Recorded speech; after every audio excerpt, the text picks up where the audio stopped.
nós focamos no público PJ. A gente tem os produtos de dados para as instituições financeiras e a gente tem o produto de experiência para as pequenas e médias empresas, que precisa obrigatoriamente ser entregue através de uma parceria, através de uma contratação de uma instituição financeira ou algum affair, né, de instituição financeira. Mas, dessa forma a gente conseguiu entender que aquele propósito que a gente tinha de impactar milhões de empresas, ele se torna muito mais próximo. Sim.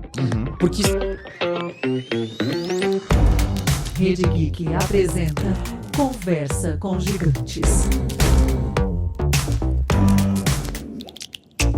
Apresentação: Tato Tarkan e Professor Mauri.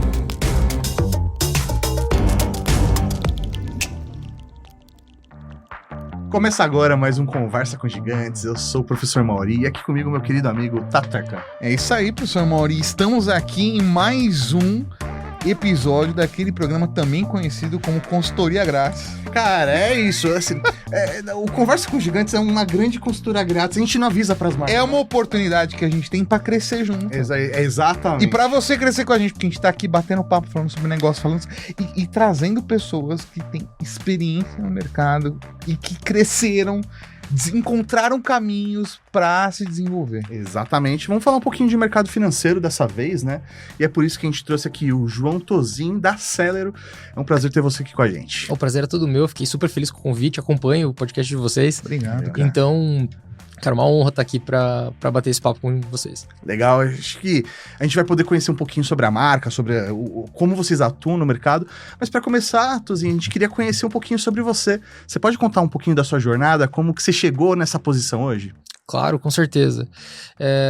Cara, é importante entender de onde eu venho também. Eu sou filho de professores, então, cara, professor no Brasil, vocês sabem como é que funciona o negócio, né? Tem que trabalhar de domingo a domingo para conseguir ter algum tipo de conforto.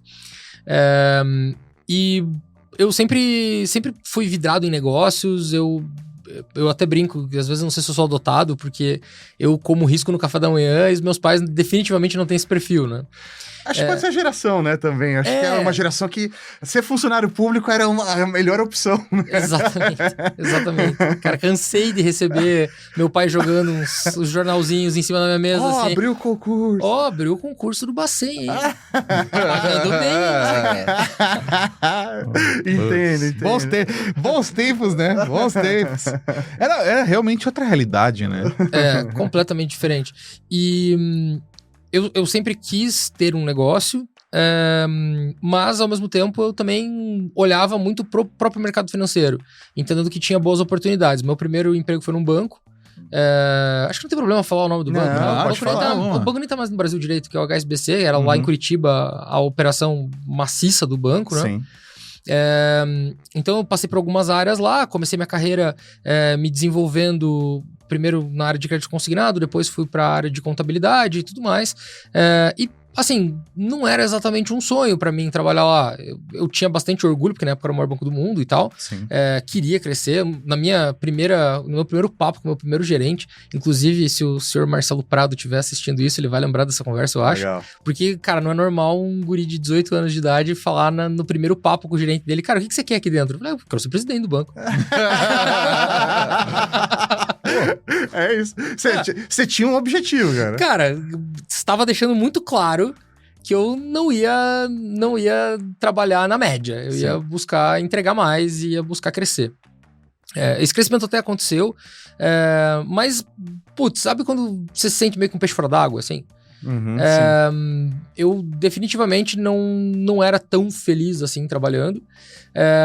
E aí eu tinha uma referência que o pai de um amigo meu sempre trabalhou com marcas de roupa e tudo mais, e eu fui tentar trazer uma marca de roupa pro Brasil. Obviamente não deu certo. Empreendedor, né, cara? Exatamente, obviamente não deu certo, deu muito errado, inclusive fiquei devendo até pra agiota e tal na época. Mas resumo da ópera, com 22 anos eu tava com uma dívida de uns 500 conto nas costas. Caramba. E eu não conseguia admitir aquilo, cara. Porque eu, lendo os livros de empreendedorismo que estavam mais hypados na época, isso era mais ou menos 2012 e tal, todos eles falavam que tinha que ter sangue no olho, faca no dente, aquela história toda, e isso nunca me faltou, cara. Tem que estar motivado. Motivação eu tenho, né? Porra, de sobra. E aí, eu não conseguia assimilar aquilo, não conseguia admitir, eu não conseguia entender o porquê que nada daquilo tinha dado certo. Eis que, na faculdade de administração, eu começo a aprender sobre administração financeira e orçamentária. Aí você já tava... era a sua primeira ou sua segunda faculdade? Minha primeira faculdade. Primeira faculdade. E a única. Uhum. E aí eu tava nesse processo de aprender o que era gestão financeira e orçamentária. Entre as coisas que a gente aprendeu foi um tal de fluxo de caixa. Que é, tipo, é o mais básico dentro dessa infraestrutura. Mas ao mesmo né, tempo que é cara? o mais básico, é o que normalmente as pessoas não sabem. Cara, se você conversa com... Pode sair na rua aí perguntando pra qualquer pequena e média empresa. Você pergunta, você sabe o que é fluxo de caixa? Vocês vão se surpreender com a quantidade de gente que ou vai dizer que não, ou vai responder um negócio que não tem nada a ver. A gente mesmo sofreu na pele, porque é isso, sei lá, a gente não é da área administrativa, a gente foi empreender e tal, e cara, quando você vê o fluxo de caixa não acontece, você tá quebrado, né? É louco isso. Acho que as pessoas também têm uma percepção muito maluca de que... Acho que até por conta da nossa cultura, assim, de, sei lá, vou ser o dentista, eu vou ser o melhor dentista possível, e isso vai me transformar num dentista bem-sucedido. Um super dentista. Não, ele vai te transformar num ótimo dentista, mas para você ser um dentista bem-sucedido, você tem que saber administrar o seu dinheiro, a entrada, a saída, fazer controle de gastos. Se você não sabe gerenciar, a chave tá no fluxo. Se você não sabe olhar para o fluxo, entender o fluxo, você pode estar criando uma dívida ao longo de 30 anos de carreira, e é isso. Cara, tem um monte de empresa que quando vende, fica super feliz. Vendi, mas na verdade, por não saber precificar, o cara tá entregando um cheque de X reais de prejuízo em cada venda que ele tá fazendo. É isso mesmo. E porque ele só faz a conta, me custou 100, vou vender por 200, tô ganhando dinheiro. É lógico, né? É óbvio, não é tão óbvio assim. Mas quando eu entendi o que era fluxo de caixa, primeiro eu decidi que eu queria trabalhar com a parte financeira, porque aquilo me fascinou, né? E o segundo ponto, cara, se eu que tive uma educação de qualidade, porque meus pais são professores, então eu frequentei as melhores escolas de Curitiba. Se eu aproveitei isso, é uma outra história. Mas vamos lá. Mas frequentou. Frequentei. Cara, mas alguma coisa fica, sempre tem. Claro que fica. Você conheceu os banheiros das melhores escolas. Exatamente, não. E o TDAH eu só fui descobrir mais tarde, então é complicado. Então eu frequentei as melhores escolas de Curitiba, eu tava numa faculdade de administração de empresas e eu não sabia o que era fluxo de caixa. E quebrei. Então você imagina pro maior parte dos empresários brasileiros que muitos não sabem o endereço de uma faculdade. Sim. Porque a gente tá falando de 99 ponto alguma coisa por cento das empresas brasileiras. Sim. Então a gente sabe como é que funciona a desigualdade de acesso e afins no Brasil. Então, cara, quantos empresários eles têm uma baita de uma responsabilidade nas costas, têm diversos desafios no seu dia a dia e eles seguem aquele modelo, né, de vender o almoço para pagar a janta. É isso. Aquilo começou a me incomodar, cara. Não é possível que o mundo tem que ser assim, que a galera vai quebrar porque não sabe cuidar do próprio dinheiro. Uma coisa não, vou quebrar porque meu produto é ruim. Vou quebrar porque meu ponto é horrível. Por N razões que são inerentes ao negócio. Agora, por não saber cuidar do próprio dinheiro, cara, isso é muita maldade. Sim. Se a gente for parar pra pensar. É cruel. É cruel. E, cara, aquilo ficou na minha cabeça. Aí eu reencontrei o João, que é um amigo meu de infância, que é um dos cofundadores da Celero. A gente se reencontrou na faculdade, ele foi fazer intercâmbio e daí fazer um rápido parênteses, né? A gente tava num momento maravilhoso da vida nós dois. Ele tinha acabado de descobrir que ia ser pai de gêmeos, sem nenhum tipo de planejamento, e eu tava devendo um caminhão de dinheiro. Surpresa! E detalhe importante, eu pedi minha mulher em casamento nessa época, porque eu falei, cara, ela viu tudo acontecer. Ela viu eu ficar super bem, ela viu eu ficar super mal, ela viu eu ficar devendo pra Jota e ela não me largou, a mulher da minha vida. É verdade. E de fato isso realmente, cara. Parceria ali, né? Parceria, eu só não sabia que pra casar a gente virava sócio do restaurante. Beleza. E daí, cara, a gente se reencontrou, eu comecei a trocar uma ideia com o João sobre isso, porque a gente definitivamente não tava feliz como as nossas vidas estavam. E eu falei, cara, e olha que absurdo, né? A gente começou a trocar sobre esses pontos. E a gente começou a ter uma indignação coletiva ali. Eis que chega um professor maluco chamado Sérgio Tamar, na primeira aula do semestre da matéria dele, que era administração estratégica, falou, vou passar um projeto para vocês aqui do semestre, que vocês precisam criar uma solução para um problema real, mas vocês não podem copiar ninguém. Vocês não podem pegar uma empresa que, sei lá, deu certo em outro lugar e trazer pra cá. Vocês têm que criar uma empresa do zero, da cabeça de vocês. E a gente, nossa, né, cara? Puta papo estranho isso aí. A gente gosta de fazer conta. O cara quer que a gente tenha ideia. Nossa, que coisa nojenta, né? A gente já ficou no modo estresse ligado. E na sequência a gente tinha uma aula de estatística com um professor que, cara, já tinha seus 70 e alguma coisa, doutor no negócio. E, gente, assim, se eu tenho todos os dentes na boca e minha dicção é boa, é porque eu aprendi a respeitar professor bem cedo. Bem cedo. Dentro de casa. Exatamente. Então, nessa aula, basicamente, tinham 4 pessoas prestando atenção na aula. Eu, o João, uma colega nossa, e o Célero número 3. Uhum. E o resto tava tocando horror. Uma falta de respeito enorme com o professor que tava lá dando aula, mas aquilo começou a gente tava vivendo um período complexo da vida e a gente tava com um modo de reclamação muito ativado. Entendi. Então as coisas estavam irritando muito a gente. Estavam rabugentos. A gente tava rabugento. A flor da pele. Entendo. Tem momentos que é assim mesmo. Bom, mas é acordar pra se ferrar, é dormir se ferrando e tipo, pô, isso enche o saco, né? E daí eu falei, pô, João, essa galera tá aqui pra quê? Nós estamos pagando pra aprender alguma coisa com esse senhor.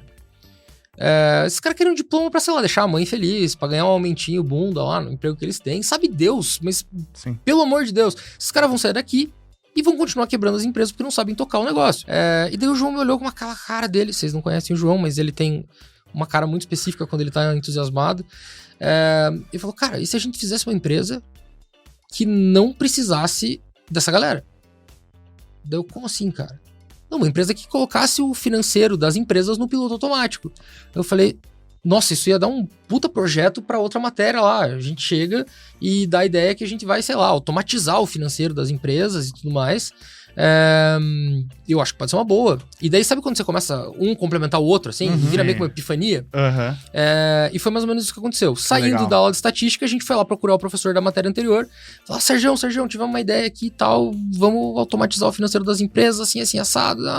Ele falou com toda a irresponsabilidade do mundo, ele jogou 2 litros de gasolina em cima da gente e tacou fogo. Ele começou a cuspir dado de PME. Porque são 99% das empresas, porque não sei quanto por cento quebra por causa disso, daquilo, não sei o quê. E começou a compartilhar muita coisa com a gente. E ele falou, cara, se vocês fizerem essa empresa, vocês estão aprovados na minha matéria. Se vocês efetivamente fizerem essa empresa. Que louco. Legal isso. E daí você imagina, né? Pô, o João pra ter... Preciso pagar as contas. É um problema que eu tenho. Tudo problemas tem gêmeos pra chegar, né? Tenho gêmeos pra chegar. E eu também preciso passar na matéria, vamos juntar tudo. Exatamente. E a gente tinha empregos na época, né? Eram os empregos... Mas era emprego. Era emprego. Até que ganhava bem, mas sabe quando você... Puta, cara, um saco ir pra... Sem propósito, e não tava conectado com o que você tava na pegada ali, com o seu olhar. Não tinha expectativa de construção, de carreira. Propósito, né? E eu acho muito complicado sair de casa sem acreditar no que eu vou fazer. Sim. Qual é a motivação, né? Pra você acordar. Exatamente. Eu preciso sair de casa acreditando naquilo que eu tô construindo. E precisa existir um senso de construção. E isso é uma característica da minha personalidade, né? Então vocês imaginam como foi pra minha então noiva e pros meus pais a hora que eu cheguei e falei, então, vamos empreender de novo. E vamos sem dinheiro de novo. Muito bom. Eu consigo visualizar a cara de desespero, principalmente dos pais, porque eu passei por um caminho parecido. A gente já sabe essa história do eu tenho uma boa e uma má notícia. Aí, normalmente, passa a boa primeiro. A boa é que eu amo vocês. A má notícia é que eu vou fazer duro de novo. Muito bom. Cara, sabe quando as pessoas te apoiam, mas você consegue ver no fundo do olho delas que elas estão tentando dizer não. Eu te apoio. O lábio tá tremendo, você percebe que a alma tá chorando, mas ela tá sorrindo. Tipo isso. E, cara, a gente foi pra rua, inicialmente numa ideia de prestar, tipo, consultorias financeiras pra pequenas empresas, pra poder aprender efetivamente qual era a realidade, porque é muito diferente da realidade que você aprende na sala de aula. Sim. Na sala de aula todo mundo tem balanço, todo mundo tem a contabilidade redonda. Na PME, maluco, a contabilidade muitas vezes não serve pra nada. É isso. Tipo, porque o nosso modelo fiscal é baseado no faturamento, para a grande maioria das empresas. Então, você vai lá, declarou quando você faturou, pagou o DAS, cara, o resto é tudo despesa diversa. E isso não diz nada sobre a empresa. E assim, óbvio, eles apoiaram. sempre apoiaram, mas tinha um baita de um receio. Então a gente começou com as consultorias para entender a realidade ali das PMEs, que é muito diferente. E a gente percebeu muito rápido que a consultoria não era eficiente. Por quê? Porque a gente ia lá, arrumava tudo, deixava redondinho os controles, implementava eventualmente um RP, alguma coisa do gênero, e explicava como aquilo tudo funcionava. Então a gente fazia o trabalho sujo, a parte difícil, contava estoque, um bom rolê. E deixava pro cara assim, ó, é só tocar, amigo. Tá pronto. Só que tem um problema. Tem que manter o padrão. O ser humano. Cara, dava 6 meses, os caras ligavam de volta, ó, meu, tá uma zona aqui, pelo amor de Deus, voltem. Dava pra ganhar dinheiro desse jeito? Dava, mas não tava resolvendo problema nenhum. Sim. Você ia ter uma mecânica. Era que você ia ter. Pro resto da vida, ia chegar com o motor ali, você ia lá fazer o balanceamento, ia ficar trocando óleo e era isso. Pô, de novo, não tem progresso, né? Só que no nosso primeiro cliente, que era uma tabacaria de charutos cubanos lá em Curitiba, chamada Bulldog, por sinal. Tô fazendo merchan de graça porque eu amo os caras, velho. Não, isso aí, ó. É isso aí, Bulldog, manda pra nós também, aceitamos aí pra fazer. É isso aí, pra quem é de Curitiba. Pra quem é de Curitiba, experimentem. Ótimo custo-benefício, aparentemente. Não sei. Custo-benefício em item de luxo não existe, né, cara? O custo-benefício é o benefício. Exatamente. Mas qual que foi o lance? A gente fez um acordo com eles, eles foram os nossos primeiros clientes, sabiam que eram os nossos primeiros clientes, mas a gente podia usar a salinha VIP lá de reunião e tudo mais, a gente podia usar como escritório. Pô, legal. Então lá a gente fazia as rotinas do financeiro. A gente realizava pro cliente. Ele não tinha que ficar pagando conta no banco, fazendo controle. Não, a gente fazia tudo e apresentava para eles e a gente percebeu que esse modelo tinha uma possibilidade maior de funcionar se a gente fizesse pelo cliente. E aí conectava com a ideia do trabalho da faculdade, que era automatizar. Só que people learning, né? A gente fazendo. Exatamente. Aí como que você vai escalar um negócio se depende de você estar ali, né? Não faz sentido mesmo. E eu acho que um ponto em loco, completamente impossível, e um ponto super importante, tá? A gente não fazia ideia do que era uma startup. A gente não sabia o que era um Canvas. A gente não sabia o que era Product Market Fit. Nada disso. Nada. Fazer um MVP. Nada disso. Mas a gente foi forçado a fazer um MVP porque a gente não tinha dinheiro. É isso. Então a gente falou, cara, isso aqui funciona. Como é que a gente consegue fazer isso para mais empresas? O nosso MVP foi baseado em Google Drive e Excel.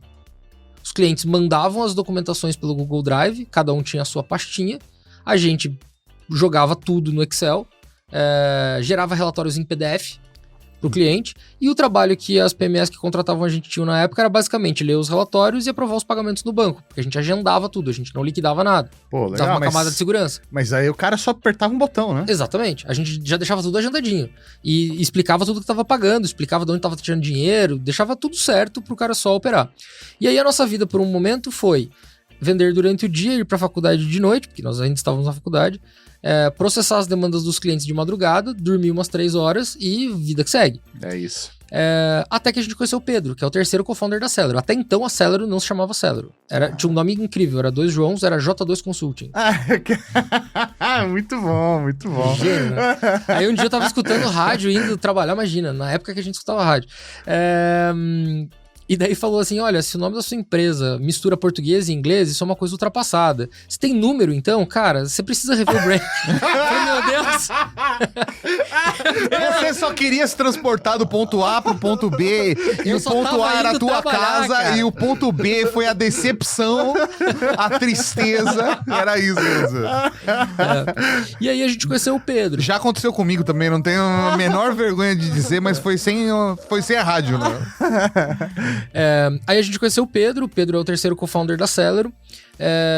O Pedro é maníaco por processo, sempre foi.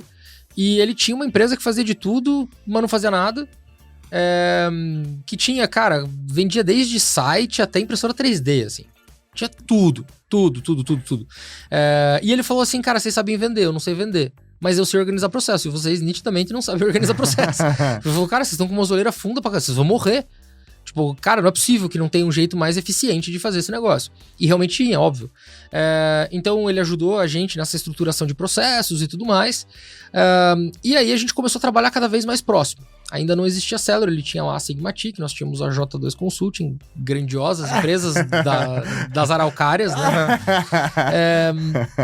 E nisso, a gente estava acostumado a atender empresas que faturavam 60, 70 mil reais. Eis que surgiu uma empresa, e a gente imaginava que a gente ia ser uma empresa regional, tipo, ia atender Curitiba e região metropolitana. Sim. Ia ser tipo um escritório de contabilidade, mas descolado, porque a gente trabalhava com fluxo de caixa. Perfeito. Isso. E veio uma empresa aqui de São Paulo, que faturava tipo 3 milhões por mês, atrás do nosso serviço. Uou. E queriam mais um monte de coisa, queriam que a gente fizesse valuation, queriam que a gente fizesse uma porrada de serviços adicionais, além da rotina do dia a dia ali. É a hora que o cliente fala, vocês fazem isso, vocês só faço. É o processo de antecipação de verdade. Cara, a gente assinou um puta contrato com essa empresa e tomamos um porre lá no aeroporto de Guarulhos, de felicidade. Falar, cara, olha o tamanho do contrato que a gente conseguiu aqui e tudo mais, ficamos super felizes. No avião, eu olhei pro João, o João me olhou e falei, cara, como é que nós vamos atender esses caras? Tipo, a gente sabe o que tem que fazer. É isso aí. Só que é muita coisa e a gente tem todo o resto. Uhum. Todas as outras empresas que a gente atende. Como é que nós vamos fazer? Cara, temos que contratar gente, temos que expandir a empresa. E era só eu, João e Pedro nessa época. E aí, na tabacaria, frequenta uma galera que tem uma condição diferenciada. Sim. Perfil. Só que tem uma regra na tabacaria. Não pode falar de negócio. Porque as pessoas vão pra lá pra relaxar. Sim. Se alguém puxar um assunto, algum cliente puxar o assunto, pode se falar de negócio. Mas a salinha que tem reservada lá é justamente pra isso. O cara quer falar de trabalho, vai pra lá. Sim. Aqui a gente vai falar de besteira. Eu brinco que é um salão de cabeleireiro masculino. O povo fofoca, tudo mais, dá risada. É um ambiente muito legal. Pra quem gosta, naturalmente, é um ambiente muito legal pra dar risada, assim. Muito legal. E esse cara, ele chegava na tabacaria todas as manhãs. Inclusive, a tabacaria abria mais cedo só por causa dele. Olha só. E assim, a gente... Classe média, cara. Não conhece gente com grana. Grana de verdade. Né? A gente não tem esse tipo... Não tinha esse tipo de pessoa no nosso ciclo social. E eu falei, cara, a gente não pode simplesmente contratar as pessoas baseadas no pagamento desse cliente. Porque se der qualquer dor de barriga, a gente faz o que? Abraça o pessoal? Não dá. Faz sentido. Não tem como. E daí eu cheguei pra ele e falei, Betão, o nome dele é Roberto. Betão, o negócio é o seguinte, cara, a gente fechou um contrato muito legal com uma empresa de São Paulo, assim assado. A gente já tem alguns clientes aqui em Curitiba. Estamos fazendo um negócio diferente. Se você quiser, até te explico. Peguei um pedaço de papel A4, uma caneta Bic e desenhei o fluxo pra ele, expliquei ali tudo mais, tal. Anos depois ele me falou, cara, eu não entendi nada que você falou. Eu não entendi absolutamente nada que você falou.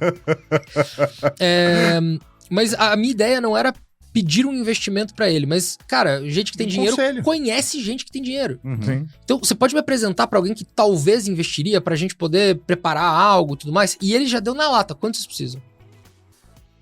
Putz, aí eu não tinha feito essa conta, né, cara? Eu tinha chego de São Paulo fazia algumas horas. Não parei pra pensar, não tinha nem pensado em falar com ele. Foi aquelas coisas que você faz de momento, de impulso. Aí eu passei um valor pra ele lá. E ele falou, tá bom, eu vou ser o investidor de vocês. Eu acho que vai dar certo. E ele falou que ele sentiu que ia dar certo por conta do brilho nos olhos a hora que eu tava desenhando o negócio. É isso, cara. Ele falou, cara, eu não entendi nada, eu planto soja. Tipo... Não sei do que você tá me falando aí. Tanto faz mas esse desenho aí. Mas você tá com uma convicção tão grande que não tem como dar errado, cara. que eu acho que vai dar certo. O meu negócio é soja. Eu entendo de soja, mas eu não entendo nada de contabilidade. Exatamente. Você tá falando de contabilidade. E tipo, cara, o Betão é um cara muito importante pra nós em diversos momentos, assim. Porque apesar dele agora saber o que a gente faz naturalmente, mas ele deu muito conselho de vida pra gente. Legal Ele passou muita experiência. Aqueles momentos que a gente queria se jogar da janela do escritório, ele dava uma segurada na onda e falava, gente, não é assim, às vezes as coisas dão errado e faz parte. Então, a gente brinca que ele não é um co-founder, ele é o co-father da série. E talvez, eu não Muito sei, bom. cara, é muito poético. É poético que o investimento que vocês receberam veio de um agricultor. Do cara que tá investindo com agricultura. Porque existe um processo que, às vezes, no mundo dos investimentos, das startups, a gente tá sempre naquele fail fast! E aquela lógica de trocar o pneu com o carro andando lá. E o cara da agricultura, ele tem que entender que tem o ritmo do mundo. Não adianta, você não vai conseguir fazer o sol passar 3 vezes no dia, ou o dia durar mais. Tem o ritmo da estação. Você não consegue... Ah, vai chover. Cara, você consegue cobrir a plantação, mas até certo ponto. Você tem que respeitar. Tem o respeito do tempo. Então existe uma parada poética na maneira como isso vem na história de vocês, cara. Uhum. E eu acho que isso foi fundamental, porque, cara, podia ter dado muito errado. Porque, cara, a gente não entendia nada de captação de investimento, a gente não entendia nada de startup, tanto que ele falou assim, tá aí, beleza, e como é que nós vamos dividir a empresa? Eu falei, nós somos em 4, divide em 4, ué. Simples assim. Coisa mais natural do mundo. E se fosse, sei lá, uma galera que já é mais embasada, provavelmente ia falar, não, vou te entregar 10% da empresa, não sei o que e tudo mais. E daí não teria dado certo porque ele ia pular fora. Mas por que poderia dar errado? Como ele tinha 1/4 da empresa, cara, ele podia sentar em cima do cofre e travar tudo. Sim. E ele nunca fez isso. Nos momentos mais difíceis que a gente passou, e a gente passou por momentos bem críticos, ele sempre tava do nosso lado. Pô, que legal isso. Sempre. Ele sempre tava acreditando na gente. Óbvio, sempre que entendeu o que tava acontecendo. Não era aquela crença irresponsável. Mas sempre ficou do nosso lado. Nunca negou ajuda. Nunca negou nos ouvir. E sempre, absolutamente sempre, do nosso lado. Então acho que isso foi muito importante pra gente conseguir conquistar algumas coisas que a gente conquistou. Cara, e é uma coisa assim... rara, porque quando a gente fala de sociedade, né? Você tá falando de... Não é só alegria, né? Tem realmente os problemas, cara. E quando você tá falando de problemas, você tá envolvendo dinheiro, você tá envolvendo o futuro das pessoas. E aí é a hora que, a treta rola, né? Exato. Se você tem parceiros de verdade, pessoas que compraram a ideia e que estão investindo ali junto com você, aí é quando dá certo de verdade. Exatamente. Né? E isso realmente é raro. Não, né? por isso que a gente super protege o equity dele. Sensacional. Em altas captações, mas esse cara não é executivo. Cara, não importa. Se esse cara não existisse, a gente não tava aqui conversando com você. Então, deixa o equity dele quietinho lá. Pô, sensacional. Então, a Celera, ela nasce dessa forma, com modelos muito rudimentares, mas eu tinha trabalhado na contabilidade do banco. Então, o que a gente fez? Pra gente não ficar maluco, a gente criou padrões para classificar as informações do fluxo de caixa dos clientes. Legal. Então é como se tivesse um accounting policy, onde tem lá regras contábeis, só que contábeis gerenciais, porque a gente está falando de fluxo de caixa. Eis que a empresa continuou crescendo e ficou insalubre trabalhar com um monte de planilha de Excel. Sim. Não faz sentido, né? Eu falei, cara, vai dar muita cagada daqui a pouco. Porque nada impede de eu pegar a conta do cliente A e pagar na conta do cliente B, agendar na conta do cliente B. Isso é total quebra de confiança. Sim, segurança. E nem existia a NPD nessa época, nem nada, mas assim, definitivamente era um risco. E aí a gente trouxe um primeiro CTO para a empresa e ele falou, cara, vocês são uma startup. Aí a gente, para. Essa coisa de startup. Eu tô trabalhando aqui, cara, me deixa. Papo de maconheiro isso aí, gente. Que é isso? Os caras querem trabalhar 4 horas por dia e vender a empresa pro Google por bilhão, né? Sei lá, vão trabalhar de bicicleta. Porra, para com isso, cara. Nós trabalhamos para um caralho aqui. É isso. Vida real, irmão. Olha o nível da ignorância. E aí ele falou, cara, você não tá ligado o que você tá falando. Aí ele explicou pra gente o porquê que a gente era uma startup, mas... Ele trouxe a maconha, falou, gente, vem cá. Exatamente. Papo de maconha pra cada um. Sim, vamos lá, vou dividir aí. Não, mas aí ele explicou pra gente o que era uma startup e tal, trouxe um monte de fundamento, e ele falou, cara, o que mais me chama a atenção é que o que vocês querem fazer, vocês realmente podem mudar a rotina e a vida de uma pequena e média empresa. Eu acho isso sensacional. Porque inicialmente ele ia dar meio que uma consultoria pra gente, mas eu acho que ele meio que se apaixonou pelo que a gente queria fazer também. Legal. O brilho nos olhos ali vende de novo, né, cara? De novo. É isso. E aí ele falou, como vocês organizam todos os dados por padrão, conforme a gente vai crescendo, pode ser que a gente tenha um algoritmo de inteligência artificial. Baseado em machine learning, não existia IA generativa na época ainda. E não se usava nem o termo IA para isso, né? Usava muito mais, tipo, machine learning também. Exatamente. E eu não sabia o que era nada, né? Porque, cara, eu sou financista. Tipo... mas ele falou inteligência... Quando ele falou inteligência artificial, eu já imaginei aquele filme do robozinho, sabe? Você imaginou o Robin Williams andando na sala, falou, perfeito. Eu tava imaginando um software com a nossa logo. Aham. Mas algo simples. Ele falou que a gente vai ter uma inteligência artificial. Caraca, isso é sinistro. Isso é absurdo. E aí a gente começou a desenvolver essas regras. Foram 3.800.000 regras criadas na unha por um time de analistas que trabalhava na Celero ao longo de anos, naturalmente. Mas a gente criou 3.800.000 regras na unha, seguindo aqueles padrões contábeis gerenciais que a gente criou. E tem outro jeito de fazer? Cara, desculpa, acho que não. Porque a gente conversava com o PME do outro lado. A gente teve mais de 60.000 interações ativas com PMEs ao longo dos anos. E cada realidade é uma realidade. Exatamente, e cada contexto é um contexto. E, às vezes empresas que têm exatamente o mesmo KNAI primário, na combinação dos KNAIs secundários, são modelos de negócio completamente diferentes. Então a gente teve que pegar essa sensibilidade, aprender tudo isso e começar a alimentar os modelos. Hoje o modelo tem mais de 20 milhões de regras. Mas assim, esse cuidado e esse zelo de escutar o PME, de entender qual é a real necessidade dele, entender onde é que tá doendo, onde é que tá pegando, Sim. Eu acho que foi uma das maiores valências que a gente teve para poder construir o que a gente tem hoje. Porque lá em 2021, o modelo que a gente acreditava que daria certo se provou que não daria certo. Uhum. Porque o custo de aquisição disparou, a gente conseguia gerar um valor muito legal, tanto que na época que a gente começou a desligar os clientes falavam, cara, eu pago o triplo, eu pago o quádruplo, mas pelo amor de Deus, não desliga, eu tô muito satisfeito, eu não quero que isso pare. Olha só, Eu falei, por que você não falou antes, cara? Agora, né? Mas foi nessa época que a gente descobriu alguns dados que a gente não conhecia. Um dado super relevante. Quando a gente está falando de software de gestão no Brasil, a gente pensa, o tamanho do addressable market é o universo de pequenas e médias empresas, né? 20 e tantas milhões de pequenas e médias empresas. Na verdade, não é bem assim. Porque empresas que usam software de gestão especificamente representam em torno de 4 a 6%. Então, o universo que a gente estava brigando não era de 22 milhões de empresas. Era 4 a 5%, 4 a 6% disso. Uhum. E os outros caras que estavam nesse mercado tinham infinitamente mais dinheiro do que nós. E aí, como que eu vou bater de frente? Né? Como é que eu bato de frente com esses caras?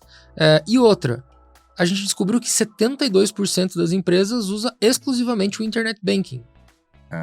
E no Brasil nós temos 80 e tantas milhões de contas PJ para 20 e poucas milhões de empresas. Ou seja, a gente tem uma média de 4 contas por pequena empresa. Sim. A gente já sabia disso porque a gente tinha um Open Finance tupiniquim no começo.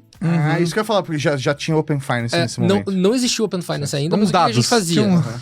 A gente criou tipo uns crawlers que acessavam o Internet Banking de madrugada, tiravam os extratos e a gente unificava esses extratos dentro da nossa plataforma. Vocês tinham a plataforma de unificação. Exatamente. De informação. Então, quando o Open Finance surge, a gente já conhecia muito bem as nomenclaturas dos extratos. Boa. E isso acabou ajudando bastante no processo de enriquecimento dos dados também. Legal. Porque você precisava dos dados para atender melhor os seus clientes. Exatamente. Você já precisava tirar os dados. De qualquer forma. E se eu pedisse... A nossa ideia sempre foi tirar trabalho do PME. Dar menos trabalho pro PME. Deixar a vida do PME mais conveniente. Então, qualquer coisa que eu falasse, PME, o que é isso?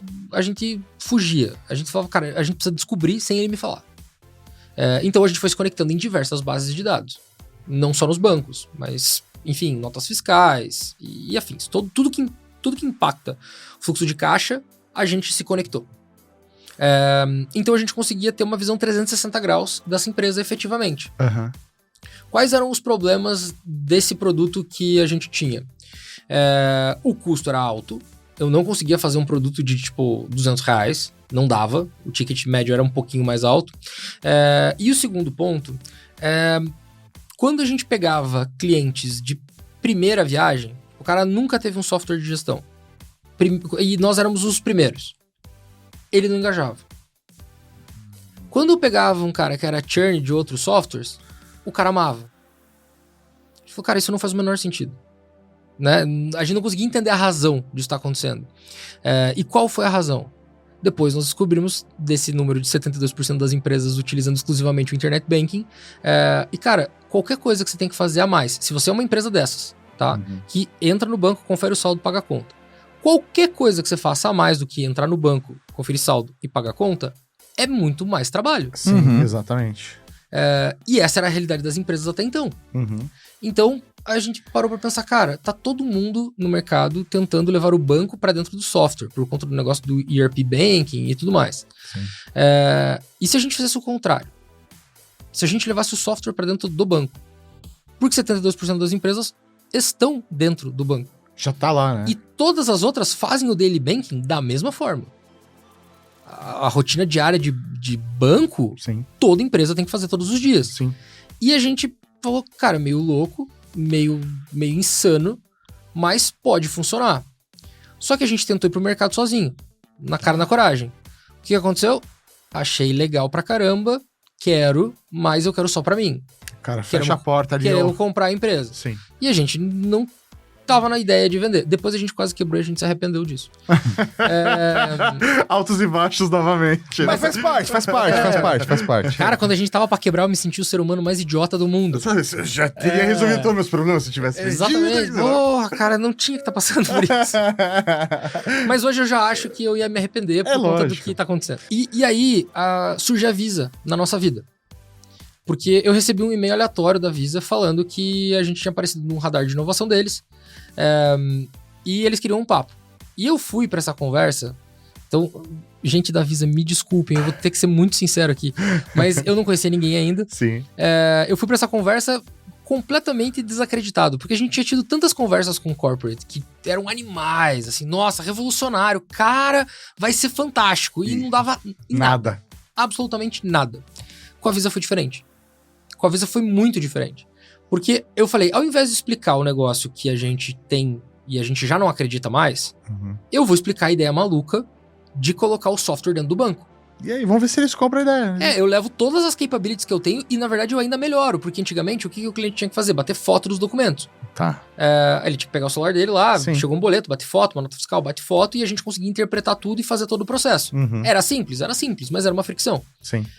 Se eu uso as credenciais dos meus clientes bancos, Ou seja, eu não preciso mais dessas informações. Eu não Sim. preciso que ele faça esse input. E aí eu tenho uma plataforma zero input, 100% automatizada. No Nossa. conceito, maravilhoso. E pro cliente Um sonho, ótimo. um sonho. Um puta sonho. Pro cliente ótimo, porque é uma pequena, uma média empresa, onde o cara, ele é o administrador, ele é o compras, ele é o RH. Se você tira alguma coisa dele ter que executar, você tá dando tempo pra esse cara, né? Exato. Então, pra ele é maravilhoso. E ao mesmo tempo, a gente sempre teve uma assertividade acima de 90% no processo de enriquecimento. Pô, legal. Então, o que é o processo de enriquecimento? É pegar um boleto aleatório e falar assim, não, esse boleto, para essa empresa que é uma padaria, ele precisa ser classificado como um custo. E ele é um custo de mão de obra. Então, a gente consegue quebrar isso em até 5 níveis. Pô, que legal. Para essa outra empresa, esse mesmo boleto seria uma despesa administrativa, whatever. Legal. Então, é isso o enriquecimento que a gente faz. Não é simplesmente dizer o que é o título, mas é dizer o que gerencialmente ele significa. Porque eu preciso gerar um PNL. Eu preciso gerar uma espécie de um DRE. A gente chama de DFM porque ele é baseado no fluxo de caixa. Mas eu preciso entregar essa informação para o cliente lá na ponta e hoje em dia para a instituição financeira que está do outro lado. Sim. Então apresentamos isso, a Visa ficou maluca. Falou, cara, é exatamente isso que a gente estava procurando e tudo mais. E começou a apresentar para os bancos. Só que aí é uma outra perspectiva, E né? aí a gente percebeu que quando a gente vai com o irmão mais velho, os caras não tentavam comprar a gente, eles realmente estão a fim de contratar a gente. Sim. É louco, né? E daí isso funcionou muito legal. Tanto que a gente virou parceiro estratégico da Visa, num prazo muito curto. Inclusive, eu tenho uma convicção de que nós somos um dos menores parceiros estratégicos da história da Visa no mundo. Legal. Porque ali a gente estava matando o produto antigo, a gente ainda não tinha um cliente no produto novo, então... Eles compraram na ideação Eles ainda. compraram no PowerPoint, total. Mas viraram a gente ao contrário para saber se a gente tinha capacidade de executar. Perfeito. Cara, assim, eu brinco que a Juliana Moroso, que trabalha lá na Visa, ela é a nossa fada madrinha. Porque foi ela que nos descobriu. E, cara, o que ela trouxe de executivo aqui do Brasil, da América Latina, até do global, da matriz, pra conhecer a Celero, pra gente, pra eles terem a segurança de que isso ia efetivamente funcionar e que a gente tinha condições de entregar aquilo que a gente tava imaginando, pô, foi um processo hercúleo, assim. Sim, imagina. Mas depois que deu tudo certo, a gente consegue o primeiro contrato com o Sicredi. Mas a Visa, ela entra aí como investidor de Não, vocês? parceiro estratégico. Ah, pô, lindo ainda, porque aí você ainda tem o controle do seu negócio. Exato. E dentro por exemplo, do modelo que vocês estavam desenvolvendo, desenhando, vocês estavam abandonando o antigo produto, tava abandonando a ideia de como vocês estavam chegando lá, né? Mas, ao mesmo tempo, vocês... a base de clientes de vocês iam manter, vocês só iam migrar para esse modelo automatizado, era a ideia? Não. A gente matou base. Completamente. Completamente. A gente foi desligando progressivamente os clientes. Por quê? Porque não tenho como chegar e falar para todos eles, abram uma conta no Sicredi. Eu não tenho como obrigar o cara a fazer isso. Ou abram uma conta no banco B, C, D, Y. Eu não consigo fazer isso. Ia demorar bastante pra gente conseguir lançar efetivamente a solução. Porque aí você teria que ter parceria com todos os bancos para fazer sentido isso para uma base de cliente que você já Exato, tinha. porque a gente tinha cliente Brasil inteiro. Sim. Então foi era literalmente meio complexo. parar com... Você tinha uma vaca leiteira e você literalmente fechou a lojinha, mandou a vaca leiteira embora. Fez um churrasco. E fez um churrasco e começou uma outra vaca do zero.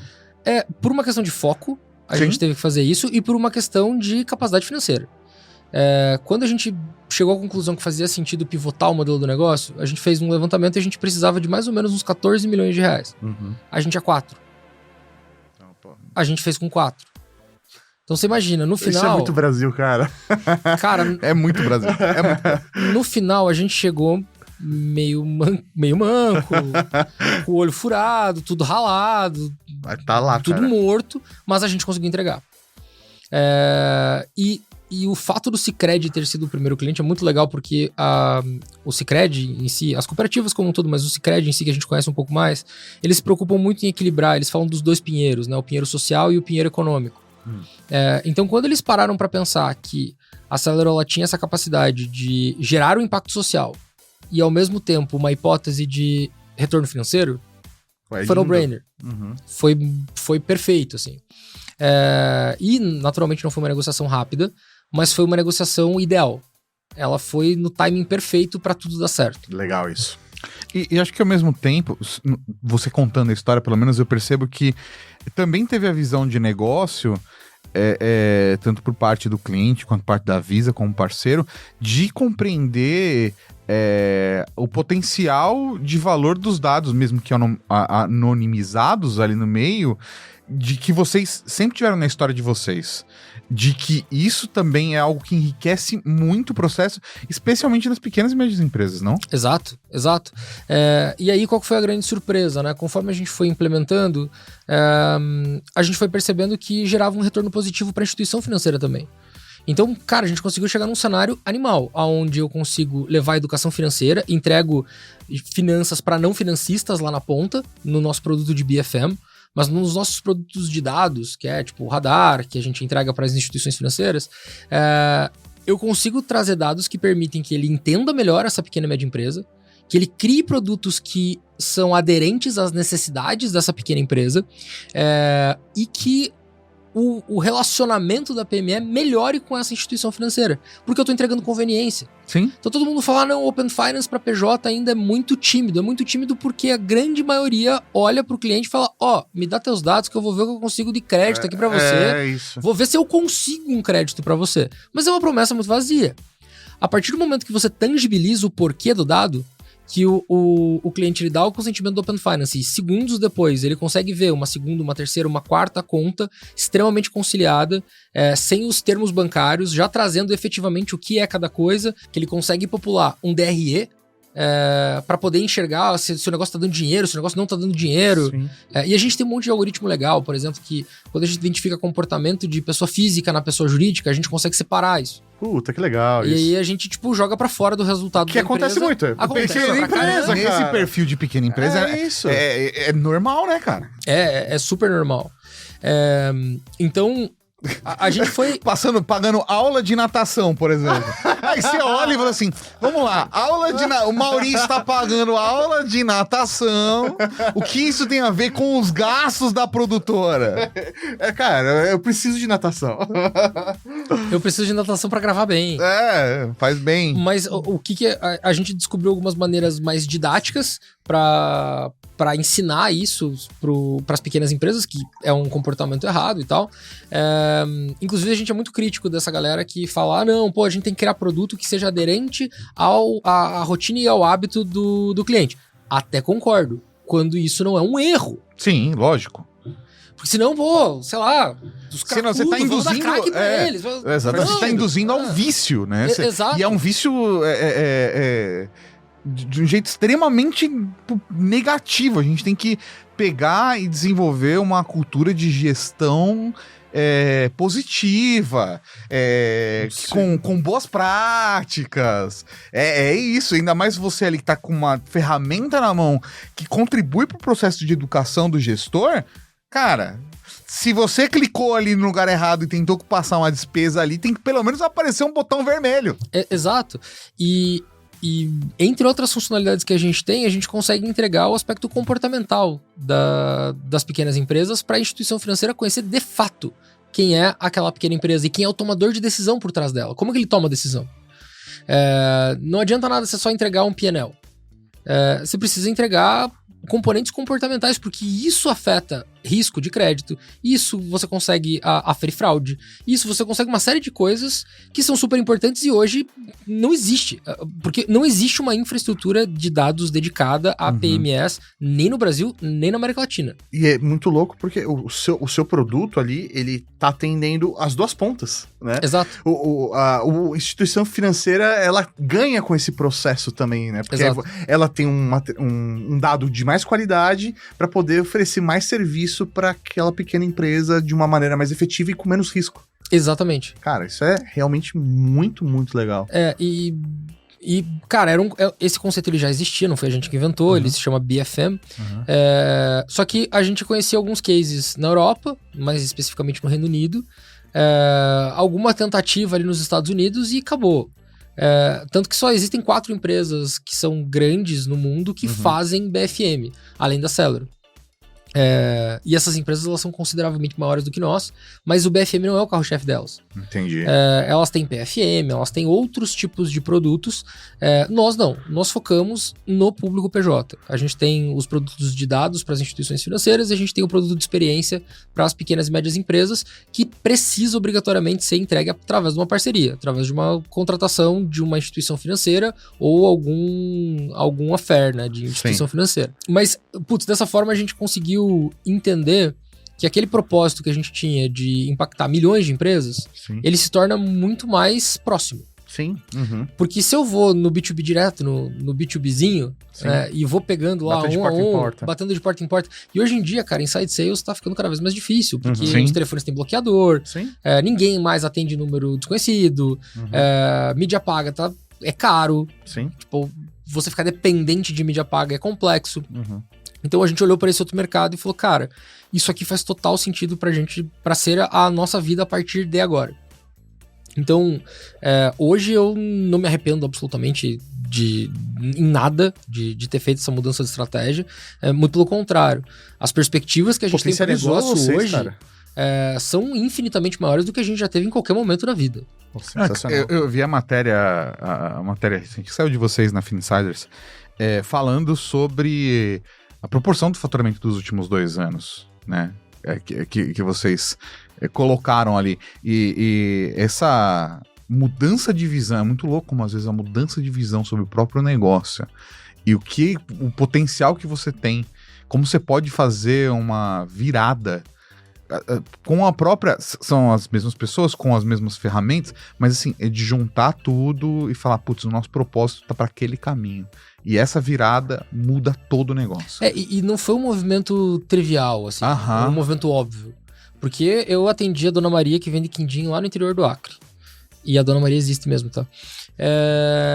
E aposto que o quindim dela é fantástico. Nunca comi, mas ela fez muita propaganda. E a partir do momento que a gente muda a estratégia, eu tô vendendo para diretor executivo de banco. Sim. Então, esse processo de entender como vender para esse público, cara, se não fosse a Visa, a gente tava morto. porque eles deram um baita banho de loja pra gente, ajudaram a gente muito. Então, eu particularmente não conheço uma história onde uma parceria estratégica com uma instituição tão grande, que a gente tá falando de uma empresa de quase $1 trilhão, mudar tanto a vida de uma startup. Porque mudou completamente a nossa vida. A crença da Visa ali no processo que a gente tava de ideação mesmo, fez toda a diferença pra gente ter segurança para ir ao mercado. Toda a diferença. Então, eu acho que isso foi super importante, é super importante até hoje, a gente tem um relacionamento ótimo. Hoje, sei lá, o Nuno, que é Country Manager aqui do Brasil, é um mentor pessoal meu. Legal. Então, é nesse nível que a gente conseguiu estreitar o relacionamento e tem funcionado muito bem. E aí, a consequência disso foi que agora a gente tem mais clientes. Então, recentemente a gente anunciou Caixa, a gente anunciou a parceria com o Serasa também, com a Experian. E isso mostra que, sim, o dado que a gente está trabalhando ele tem muita qualidade, mostra que, sim, as alternativas para consumir esses dados são bem escassas. Eu, particularmente, não conheço nenhuma outra empresa que consegue transformar dado transacional em dado gerencial, pelo menos aqui na região, né? E isso prova que aquela ideia maluca fazia sentido, né? Pô, com certeza. Fantástico. E hoje, mas vocês entram numa categoria fintech? Qual é, que caixinha que vocês entrariam aí? Tem gente que fala que a gente é mais tech-fin, que eu acho que faz um certo sentido. Cara, eu me preocupo em ser a melhor seller possível. Tipo Tostines, é fresquinho porque é gostoso porque é fresquinho. Mas vocês precisam ter algum tipo de vínculo, por exemplo, com o Banco Central para Não. executar? Porque tá tudo vinculado ao banco. Exato. Porque se a gente é um participante direto do Open Finance, por exemplo, a gente não pode trabalhar. Porque todo dado que eu enriqueço, a única coisa que eu faço com o dado é enriquecer ele. Eu não processo ele, eu não liquido, eu não faço nada, eu só enriqueço. Então, pelo pacto de reciprocidade, eu teria que devolver tudo isso de graça para todo mundo. Sim. Então, não faria sentido. Então, a gente encontrou uma forma que, no relacionamento direto com o banco, a gente consegue enriquecer. Você é um prestador ali dentro para aquele banco. Exatamente. Puta, sensacional. E aí você só devolve esse dado enriquecido pro próprio banco que está contratando o seu serviço. E aí, enquanto isso, você entrega uma plataforma para o usuário poder gerar esses dados para você ali, só que de uma maneira que é confortável para ele, porque está dando agilidade para os processos. Porque tá lá no canal proprietário, tá no Internet Banking. É onde ele habita todos os dias. De repente, tem uma atualização no Internet Banking. Caramba, eu recebi uma notificação aqui que eu vou ficar sem dinheiro daqui 15 dias. Cara, esse cara descobre que ele tá sem dinheiro no dia, normalmente. É isso mesmo. Normalmente é no dia. A gente tá dando uma previsibilidade. A gente usa todos os nossos algoritmos e tal para poder gerar previsibilidade, para poder gerar um controle 100% de tudo que entra e tudo que sai, para poder dar o senso de objetivo financeiro para essas empresas, principalmente isso. Sensacional. Você falou, né? Lá do começo, a empresa ela nasce dessa inquietação do empreendedor brasileiro que não consegue compreender o que é minimamente um fluxo de caixa, né? Você hoje consegue ter dados, não sei se você pode compartilhar isso, né, com a gente, mas você já consegue ter dados de quanto vocês conseguiram ajudar, por exemplo, uma empresa, ou quanto vocês influenciaram positivamente dentro de um mercado de pequenas empresas? Sim, a gente tem dados, eu não sei eles de cabeça, infelizmente, mas tem uma pesquisa que a gente rodou com algumas empresas das bases, e a gente conseguiu ver, por exemplo, crescimento no lucro operacional. Pô, legal. Por quê? Cara, bem simples, ele tá enxergando o número. É isso. Quando algum custo ele muda de comportamento, ele destoa, a gente emite um alerta. Então ele presta atenção naquilo. E agora a gente está começando a trazer insights de mercado personalizados, baseados no comportamento da empresa. E você começa a amarrar outras conexões ali de inteligência, porque você tem um produto muito bacana de dados ali sobre todo o conceito de Open Finance que já está conectado na plataforma de vocês. E hoje a gente tem a IA de um jeito muito mais desenvolvido e elaborado, e você consegue pegar dados atuais de mercado, conectar com isso e entregar de um jeito mais personalizado para cada cliente, é isso mesmo? Exato, porque conforme a base vai aumentando e a gente vai consumindo algumas outras informações, eu consigo saber, por exemplo, que esse cara tá pagando um aluguel desproporcional com outras empresas do segmento dele naquele mesmo bairro. Porra. Você tá dando um planejamento financeiro todo, cara. A gente consegue saber de quem ele compra, de quanto em quanto tempo ele compra, quanto ele paga, e eventualmente a gente consegue saber por quanto ele vendeu. Então, esse nível de informação não tem valor. A gente começou a perceber que esse nível de informação ele não tem valor só para as instituições financeiras. Tem valor para a indústria. Sim, Sim. com certeza. Então, a gente está percebendo que o nosso TAM está aumentando, né? Mas tudo tá baseado na qualidade do dado que a gente trabalha. Esse é qual que é o segredo da Celero? A qualidade do dado que a gente trabalha. O carinho e o zelo que a gente tem no processo de enriquecimento dessas informações. Pô, cara. Tá o Bradesco. Contrata o cara aqui, velho. Tô com inveja, cara.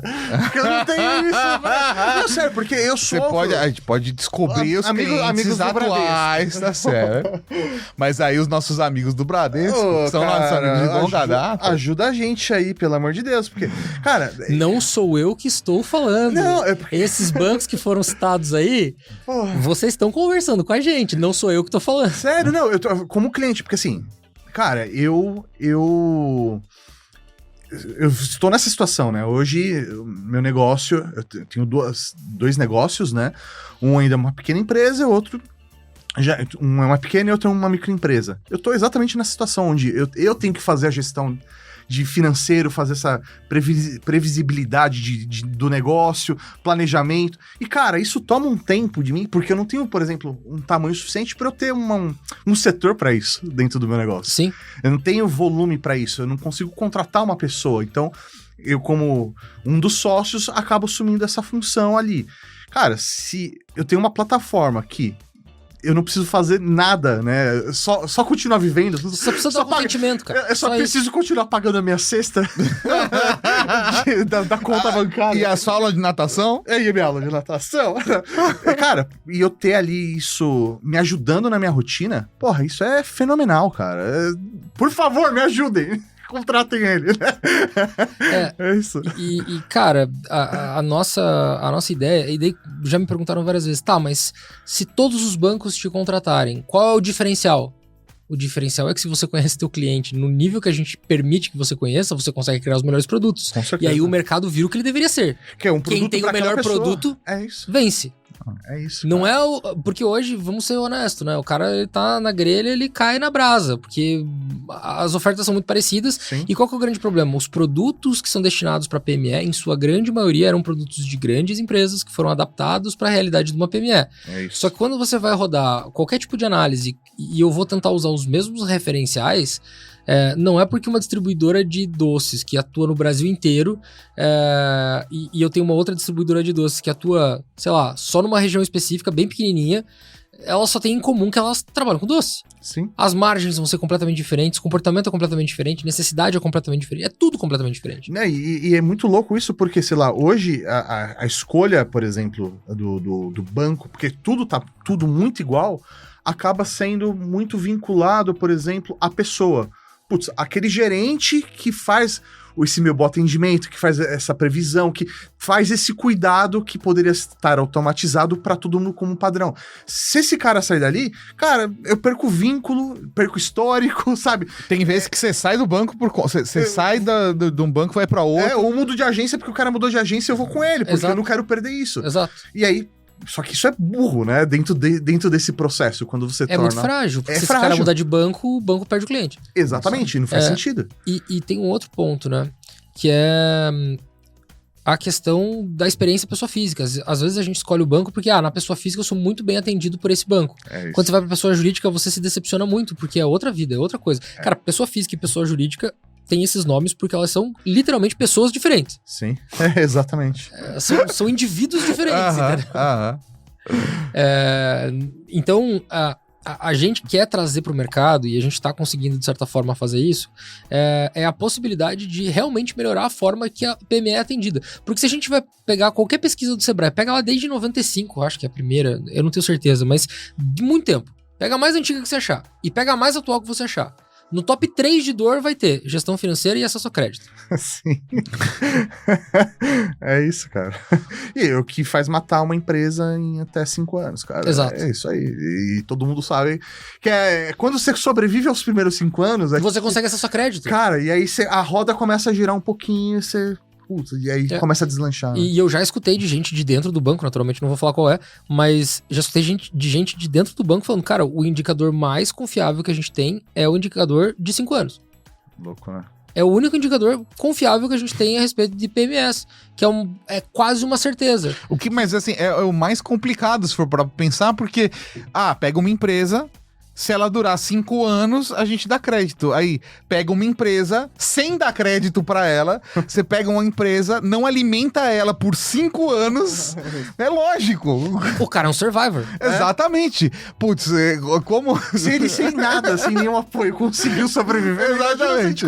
Exatamente. Imagina se no Brasil a gente começasse a alimentar as empresas antes dos 5 anos no deserto. Mas deixa eu contar uma coisa pra vocês, isso é um problema no mundo.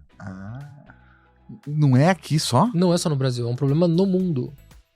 No Brasil, a gente tem um cenário absurdo. Em 2023, a gente tem 3,1 trilhões de reais que deveriam ser destinados para crédito de pequenas e médias empresas e não foram originados. Você acha que os bancos não queriam originar esse dinheiro? Pô, lógico, é onde eles vão ganhar. Eles ganham dinheiro, a vida deles é emprestar dinheiro. Mas eles não têm informação confiável. E aí não vai arriscar, porque como é que vai projetar É risco? melhor não fazer do que perder. Não projeta risco. Você não consegue ter informação Sim, suficiente. se o único cálculo que você tem é 5 anos, pô. Não é o único. Existem vários outros dados, mas eles não são tão confiáveis. Sim, mas eu entendi sua a informação. base é isso. Se a base é essa... E não existe visibilidade do fluxo de caixa. Aí a gente tem essa lenda urbana no Brasil que se eu tiver 4 contas correntes eu vou ter acesso a crédito, que não faz o menor sentido, porque nenhuma instituição financeira consegue te conhecer de verdade. Uhum. Então isso dificulta o crédito, na verdade. Ele não ajuda a viabilizar o crédito. Quando você consegue, daí você consegue umas mixarias em cada uma delas, daí você tem que ficar girando em todas e o controle fica infinitamente mais complexo. Fica muito mais difícil gerenciar a empresa do que você escolher Sim. uma instituição para trabalhar.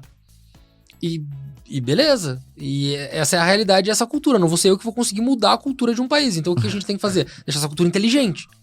Então, cara, já que a gente tá conectando com todos os bancos, já que a gente tá gerando essa informação, que a gente tá trazendo um dado enriquecido, que a gente tá trazendo simplicidade pro PME e que a gente tá trazendo dados assertivos pra instituição financeira, então, cara, a briga é por quem cria o melhor produto. E quem ganha é o consumidor ali no final. Exato. Que loucura, Tozinho. Que loucura, cara. Muito legal. Dá pra gente ficar aqui 5 horas só nisso. Ah, sim. Posso fazer só mais uma? Vai. Existe, por exemplo, o seu negócio ele está acontecendo hoje só no Brasil, né? Uhum. Mas é por conta de uma condição que o mercado financeiro brasileiro, bancário brasileiro proporciona, ou existe a possibilidade de expansão para o mundo? Existe a possibilidade de expansão para o mundo, inclusive a gente está trabalhando nisso. Legal. Não só através da parceria que a gente tem com a Visa, que atua em trocentas localidades, mas também a gente está fazendo o discovery de algumas regiões. Então a gente está percebendo algumas similaridades com o mercado brasileiro e com as dores do mercado brasileiro em outros países, grande maioria no Hemisfério Sul. Sim.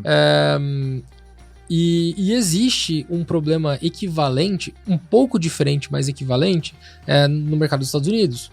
Então, que é o maior mercado bancário do mundo. Sim. As oportunidades elas são imensas. A gente está olhando naturalmente com a velocidade que a gente precisa consumir e olhar, com um foco absurdo em conseguir se estabelecer muito bem aqui no Brasil, mas sem tirar os olhos das oportunidades que estão gritando lá fora. Porque, só para você ter uma ideia, quando a gente fala de ações do Banco Mundial, o Banco Mundial tem o SME Finance Forum Global, ou Global Finance Forum, alguma coisa assim. É uma preocupação do Banco Mundial com as finanças das PMEs no mundo, porque elas representam a maior parte das empresas, não só no Brasil, é no mundo inteiro. Sim. Só que é muito comum, muitas economias surgem assim, que as PMEs elas nascem por necessidade, não por oportunidade. Então, esse PME não tem qualificação, esse PME não tem estudo, esse PME não tem nada, mas ele tem uma família para sustentar, então ele dá um jeito. Isso é uma característica global. Então, quando a gente pega essa ideia maluca que a gente teve aqui no Brasil, e o principal diferencial que a gente tem é que eu não preciso de nenhum input manual para enriquecer esse dado, para dar essa visibilidade toda para os dois lados da cadeia, quando a gente olha para o mundo e tem uma estratégia de distribuição global, a gente pode chegar num cenário utópico onde as PMEs são bem geridas e têm acesso a crédito. Porque é um cenário utópico, se você for parar para pensar. Sim, com certeza. Imagine um Brasil, só o Brasil, com as empresas com visibilidade sobre o seu fluxo de caixa e tendo acesso a crédito. Nossa, ué, ninguém segura a gente, velho. É isso. É isso. Com a nossa força de vontade, com a nossa criatividade, cara. É isso. Porra, de verdade. Espero que quem esteja acompanhando aqui nosso podcast, né, possa levar, né, isso pra dentro do seu negócio, ou pressionar também, né, ali os bancos pra falar, meu, dá uma olhada pra esses caras aqui, né? Me ajuda a te ajudar, né? Vamos fazer isso, porque, meu, eu pelo menos achei fenomenal. Pra gente finalizar, Tozinho, eu queria fazer algumas perguntas rápidas aqui pra gente conhecer um pouquinho, pode ser? Pode. Bora lá, então. Queria saber se você consegue lembrar o que você comprou com o seu primeiro salário, sabe? Aquele dinheiro que foi seu, e você falou, puta, vou gastar só comigo. Um Nokia Navigate. Nossa, palmas. Muito palmas, bom. que esse daí Era é um Nokia que tinha GPS. Sim, Nossa, cara. era muito bom. Sei lá, agora não me perco. E mostrar pra todo mundo, né? Que você tinha um Nokia, um celular com um navegador, cara. Muito bom. Você consegue lembrar de alguma falha, né? Porque você é empreendedor, né? Teve alguma falha, algum erro que, meu, você carrega contigo com uma grande lição até hoje, que, meu, você sempre retoma ele pra tomar, às vezes, alguma decisão? Cara, vários, né? Se a gente for falar disso. Isso dá 5 horas, sem dúvida nenhuma. Que pô, pra fazer cagada isso nunca. Mas eu acho que, às vezes, uma vez específica, que eu tive um excesso de confiança e não chequei tudo que precisava checar, eu agi de uma forma meio imprudente e isso virou um apocalipse na minha vida, assim. Então, excesso de confiança não presta, cara. A gente precisa estar confiante, mas o excesso dela é um veneno. É isso aí. Te cega um pouco ali, né, no processo. Muito bom. Tem algum lugar que você gostaria de morar algum dia? No Brasil, no mundo? Cara, eu gosto muito de Curitiba, assim. Gosto muito, muito, muito, muito. Como todo mundo de Curitiba. Exatamente. A gente é meio bairrista, eu acho. Então, não sei se eu moraria, assim, mas tenho vontade de ter uma experiência temporária, pelo menos, morar nos Estados Unidos. Morar um ano fora. Um ano fora, sei lá, pô, morar em Miami deve ser legal pra caramba, eu acho. É bom que não é tão frio, né? Exatamente. Curitiba. Pô, Curitiba é frio. Inclusive, saí de lá hoje, tava 7 graus, cheguei aqui, tava 24. Gargantona amanhã vai estar legal. Vai tá uma delícia, cara. Você tem algum animal de estimação? Tem o Paçoca, inclusive tem a tatuagem dele aqui no braço. Mano. Meu filhote de 4 patas. Tem ele e minha filha aqui. Sensacional, sensacional. E tem algum filme, série, ou algum personagem da ficção que você se identifica e fala, putz, cara, esse personagem aqui é uma referência, ou essa série aqui, ou esse filme? Cara, acho que como uma parte das pessoas que tem mais ou menos a mesma idade viram o boom de Suits, ou Suits, pra falar corretamente. Cara, eu assisti muito e gostei muito.